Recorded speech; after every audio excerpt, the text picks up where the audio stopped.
Saturday night 6 o'clock broadcast. I just need to do something very quickly just to make sure that I can see the live broadcast that it's being done at the moment.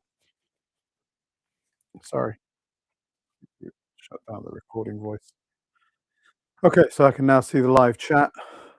Today's episode is going to be about Iran, and tonight's episode is going to be about the fact that we've got this huge build-up of troops and marshalling of effectively the single largest armada that we've seen in absolute years um, around the coast of Iran or in the Arabian Sea.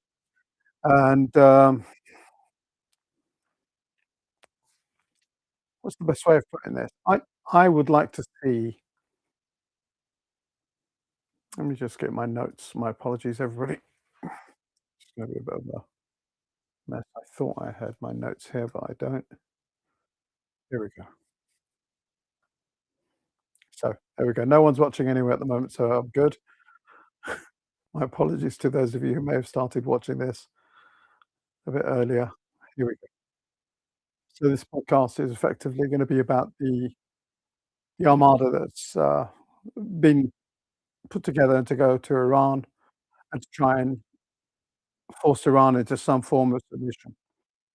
My podcast tonight is not going to be a very long one. It's going to be mostly to try and talk to the American servicemen, to talk to you guys and make you understand what the consequences are of what you're doing. Iran apparently is the largest state sponsor of terrorism, according to J.D. Vance, Donald Trump, Benjamin Netanyahu, and everyone else that works for Israel. That's the narrative that's been sold to everyone. When you turn around and say, "What has the CIA said about this? Does it qualify it? Is there a qualification to any of this?" Iran is nowhere any list. Iran is an organization and a country that has supported the resistance of people who have stood up against Israel. That is the difference.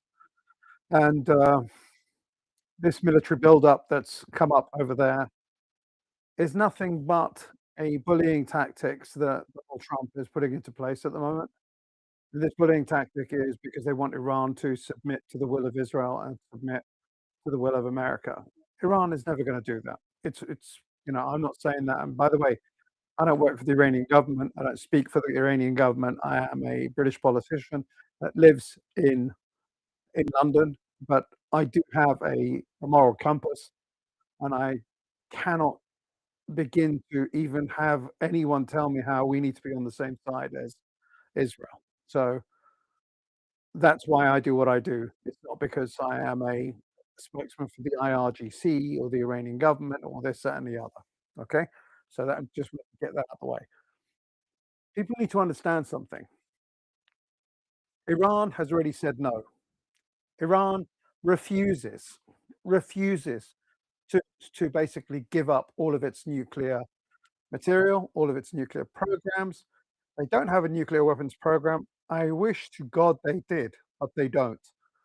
But Israel is basically deciding that Iran cannot have any way of being able to defend itself, and it's not allowed to have any way of being able to project fear into Israel.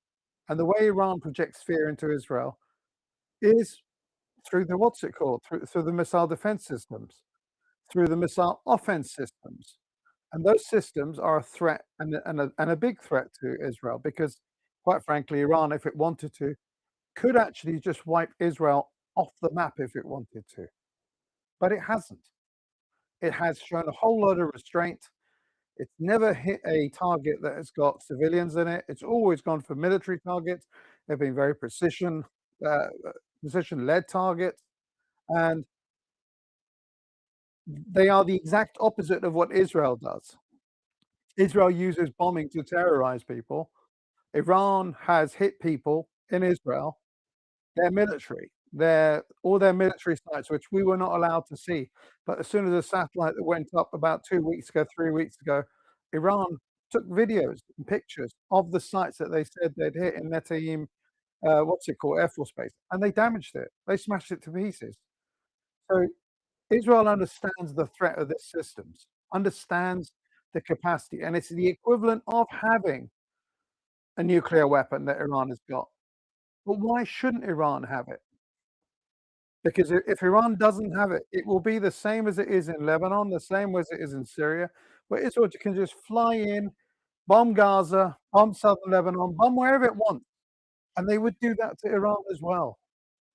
So anyone in their right mind thinking that Iran is going to give up the strategic right to destroy its enemy when it's not attacking the enemy, it's not attacking Israel, is an idiot. It's an absolute idiot. And I want you to understand something, and this is going to broadly be going towards the messaging that I've got for American servicemen. How many wars have you fought for Israel? How many military people in America have died for Israel? If you don't understand how it works, 9/11 happened so that the American people can feel like they've been attacked.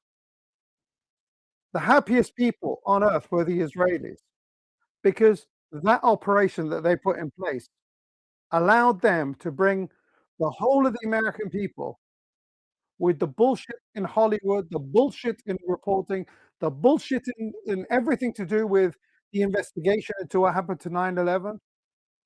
Where one of the planes, you can hear the guy talking, he's got an Israeli accent. Why is an Arab from Saudi Arabia going to speak in English with an Israeli accent? 9/11 was an Israeli project. It was an Israeli project to bring America into the new 21st century and to bring it to come and go to war, to destroy the enemies of Israel. Israel's biggest enemy was never Iran, by the way. It was always Iraq. Did you know that during the Iran and Iraq war that Israel was supplying weaponry to Iran? They feared Iraq. They never fought Iran. They helped Iran because Saddam Hussein was someone who did not want Israel to have a peaceful existence. And he felt threatened by Israel. So what happened? 9/11 happens. Iraq has got nothing to do with 9/11. Al-Qaeda apparently were involved. Al-Qaeda in Iraq were getting killed by Saddam Hussein. Why attack Iraq? Because Iraq belongs to a group of countries that Israel wants destroyed. Yemen, Syria, Iraq, Sudan, what's it called, Iran, like those 7 countries, the holy grail of destruction that they want. That's what they've done. That's why Iraq happened. That's why everything was done for them. Now you got to think to yourself, as an American serviceman, you went into Iraq, you still got a few troops there. You ended up causing 700, 800,000 deaths in there. And you didn't do it for yourself, you did it for Israel. Let's be absolutely frank. You did it for the military industrial complex, which is manufacturers, weapon manufacturers, most of whose profits don't just go to American companies, they're actually Israeli owned companies because they're owned by the same people that own most of the banks, most of the money. So you're supporting through these wars and Halliburton, whatever else. Most of the money's been made by Israeli corporations, but they're American. So you as American troops are now being asked to come along and come to the Arabian, or what's it called, sea, because you won't dare come into the Persian Gulf, because if you come into the Persian Gulf, your ships would sink quicker than a fucking, I don't know what, like a one of those rubber dinghies with like a flamethrower, like bomb, you would get destroyed because you got no defense against what Iran has got. You're 1,000 miles out from the coast of Iran. I promise you, you're still not safe at 1,000 miles. But this is not about threatening you. This is about you understanding that don't think that you're going to come and bomb Iran for 3 days or even 90 days and think that's the end of the matter. Iran is not a country that you can do that with. You cannot do limited strikes on us. The supreme leader of Iran, Sayyid Ali Khamenei, has said that If any attack is done to us, it is an all-out war with America, with every country that has got an American base in it, with every single thing to do with the Israeli arc, which is the UAE, Qatar, Saudi Arabia right now has got airplane fuel tankers there. All of those bases are going to get hit because they are points of military that is being used to inflict harm to Iran. I want the American troops to understand you've suffered from PTSD, you've had higher levels of suicide. All of this was done on behalf of Israel. I want you to understand who Israel is. Israel is Jeffrey Epstein. Israel is rape. Israel is genocide. Israel is pedophiles. Israel is cannibalism. All of these things are put at the door of Israel. The world has to divide into two groups of people. You are either with the rapists, pedophiles, cannibals, or you're with humanity. And I know most American people right now in America are rising up against the broken promises of Donald Trump. Donald Trump promised he's going to drain the swamp. He is the fucking swamp. He's going to promise not to have any more wars. He is inflicting wars everywhere. He's had 8 or 9 wars so far. I've caused peace. You haven't caused peace. You don't even know where Albania is or what it's called because it's not the one that's at war. It's Armenia. So you American troops and you American people, this message is to you.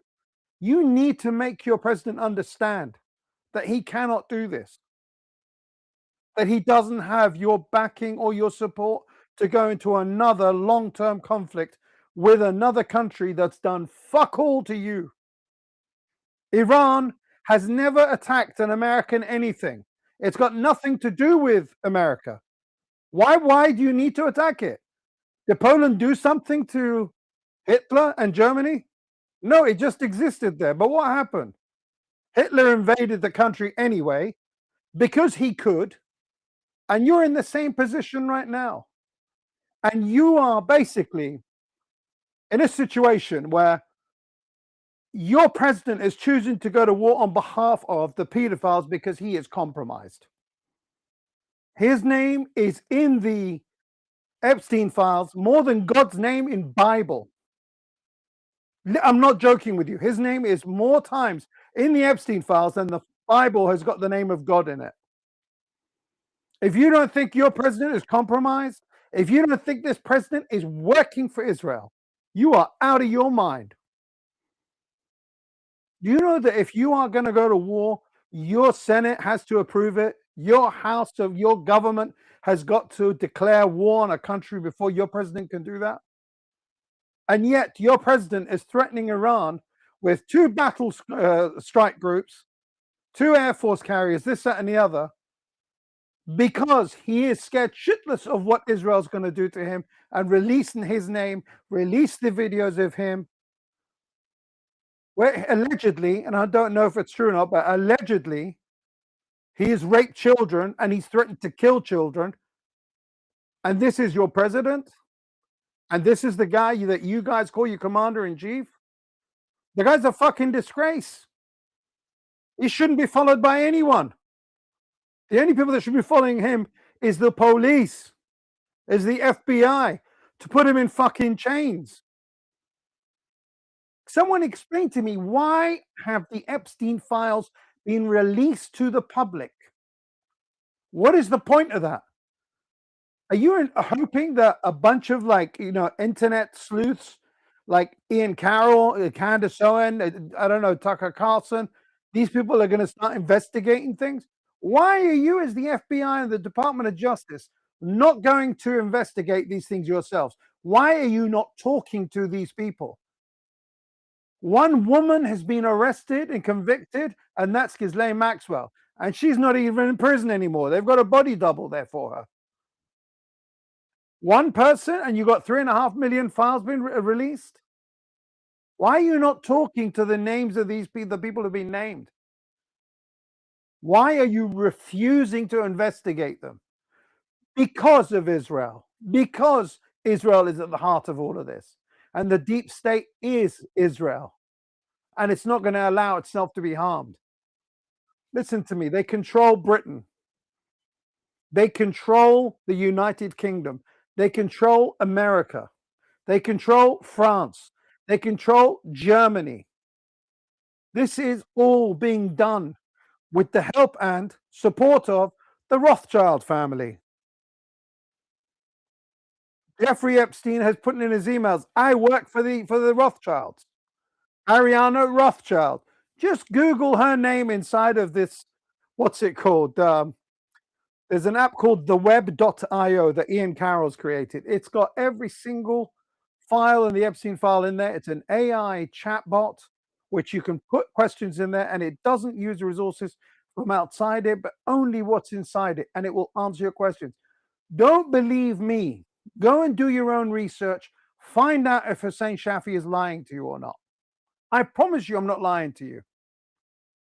I promise you I'm not lying to you. These guys are Israelis. They are, and I'm talking about the Rothschilds, they're the ones who helped create the state of it. And these people are the families that want to make sure that everything goes their way. You need to understand it's like it's not just one thing, it's one thing after another, and we only get to see 5% of it. The other 95 we're not allowed to see. For instance, in Gaza, coming up right now, they're bringing in an e-wallet so that they're going to give to people. So people in Gaza have got an e-wallet where they can spend their money and buy stuff with an e-wallet. That sounds like a digital currency. That's what they want to do to the rest of us. And what happens if they don't like you? Your e-wallet just goes delete, buy. You don't get to buy shit. What they're doing over there, what they have done over there is something they're going to do elsewhere. This is Israel. This is why you need to wake the fuck up. As the American serviceman, you need to wake up because you're not doing this for America, guys. You're doing this for Israel. You're doing this for the landed gentry of this planet Earth, the Rothschilds and their families and their relations, their business partners, and the people who sit in the dark shadows, eat human flesh, and get away with fucking murder and rape of children. It's all coming out. Every conspiracy theory from Pizzagate to Jerky, all of it is coming out slowly but surely. And everything has been implicated towards Jeffrey Epstein and his connections in Israel, the deep state, the CIA, Mossad, all of this lot are together. That's what's going to have to happen is the world's going to wake up. And you know what the latest thing is? Mr. Donald Trump has turned around and said, Donald Trump has said, I have decided to release the files on aliens. Motherfucker, I don't want to see nothing to do with aliens till I've seen what's happened with the Epstein files. Why are you redacting the names of rich bastards? Why are the billionaire class people having their names redacted? The only names under the Epstein law that should be redacted are the victims. No one but the victims must have their names redacted. Release all of these names. You know why they don't do it? Because everything just is like a melting pot that goes towards this demonic demon spawn that is the state of Israel. That is the people that support the state of Israel. It's the people that control Hollywood. It's the people that control the banks. It's the people that control everything, and everything we want to do with our lives is in the hands of these fucking guys. They go to Iraq, they fucking kill 800,000 people. Then they sit there and make a film about, oh God, I feel really sad. And, you know, I'm having mental problems because I killed 50 people, 100 people. Don't kill 50 people. Refuse to take the order to go and attack a country that's got nothing to do with you. Iran is not a threat to America. It's not attacked America. It has, however, stood up for itself and will continue to stand up for itself. I hope that some of the people who watch this, I hope some Americans watch this. There's a book called Dune with James Herbert. And there's people called the Fremen. and the Fremen are being persecuted by the Harkonnen. The Fremen are religious people. The Fremen are people who just want to be left alone, and they have an attitude of, we want to just be left alone and left in peace. The Harkonnen are the ones who come and destroy and try and destroy them. The righteous always win battles. In this situation, the Iranians are the righteous. The difference between Iran and America is that Iranians have lost 1 million people in the front between Iran and Iraq, and it made them a stronger nation. I don't think 1 million Americans can die, and you guys will, put up with it. You lost 3,000, 6,000, 10,000, wherever else, and that was enough for you guys to walk away from places. You lost 52,000 in Vietnam. That's the thing you need to understand. Iranians are, the Iranian people, you attacking them is not helping your cause in any way. You attacking Iran is doing one thing and one thing only, gelling the whole of society into one powerful nation. There'll be no reformists, there'll be no conservative, it will just be Iranians. And if you want to see real change in Iran, this is not the way to do it, to attack us. Leave Iran alone and let it grow. Let the people of Iran, who today I've seen a short video, which shows that they are walking around like Europe. They look like Europeans dressed in European clothes, wearing jeans, whatever. And what more do the Iranians need from this situation? You guys are here for freedom, this, that, and the other. Well, give it a year, freedom will come on itself. It doesn't need Israeli manipulated military to come and do this attack on us, because all of this is just to help Israel. It's not to help Iranians. And my message to the Pahlavi, sellout. Oh, I'm not going to swear, but it starts with C. To those people, we see you. We know that you are Israeli. We know that you don't give a shit about Iran. We have seen your videos of fuck Islam, fuck, the Quran, burn all the mosques down. You're not part of our community in Iran. You're not part of, in fact, any Muslim country in the world, which has got 2.5 billion people around the planet who basically have a faith in Islam. And your attitude of destroying Islam, destroying mosques, it's not really very democratic. It's not really make it work. Iran has Jews living in it, has Christians living in it, the Armenians. They all get on with each other. But you'd like to come and kill Islam. You'd like to kill Muslims. Anyway, I don't want to go on about that part of it. I want to talk about to the American troops. The final thing I'm going to say to you is, you don't need to go to war with Iran. You don't need to do anything against Iran.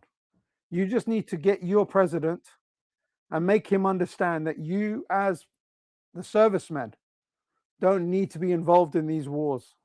You didn't ask for this. The only people who have asked for this are Israelis. There is nothing that America gains from this. I'm going to roll out the scenario of what's going to happen here. You attack Iran, Iran's going to hit back. It's going to level Tel Aviv. It's going to level every military base with every missile it's got.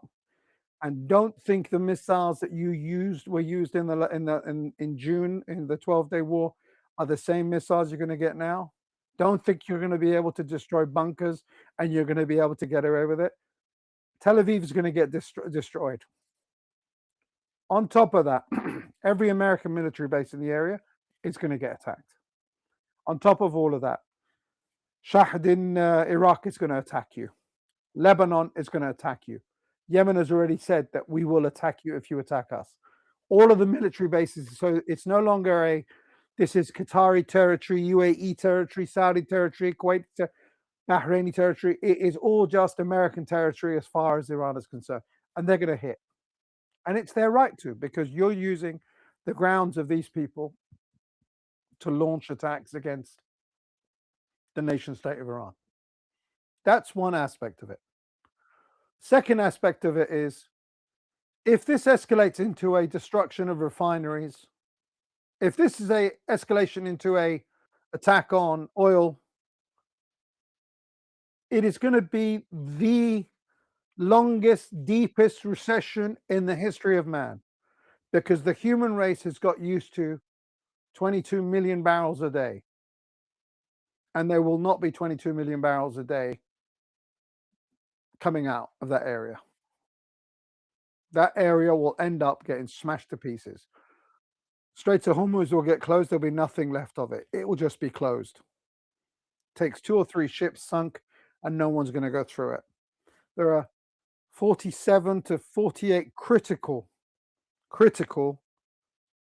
oil refineries, as well as terminals for oil and gas, that if they are destroyed, will take out all of Qatar's gas, which is something like 25% of the world's gas, what's it called, supply, and it will destroy all of the oil terminals. None of these things can be replaced in 5 minutes. There will be a huge shortage of oil. There will be the biggest recession in the history of man. Those are the consequences of attacking Iran, and this is something that needs to be understood by strategic partners of America who may have some kind of influence over them, and it's something the Americans need to take into account as well. If you do this, there are going to be huge consequences for you. And I'm telling you that I, as a British Iranian, don't want to see wars. Why? One, I'm a socialist. Two, I'm anti-imperial. And three, I'm anti-war. I'm not a capitalist that's looking to make money out of war. I just want everyone to be able to live in peace with each other. I'm anti-imperial because I hate what empire has done since the beginning of the British Empire and what it's done to the rest of the world. I'm anti-war because I don't like to see people killed the way I have done all of my life.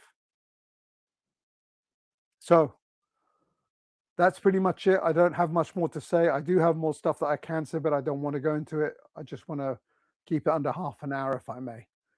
Thank you very much for listening. For the people who are in chat, I'm sorry I didn't really read the chat very well.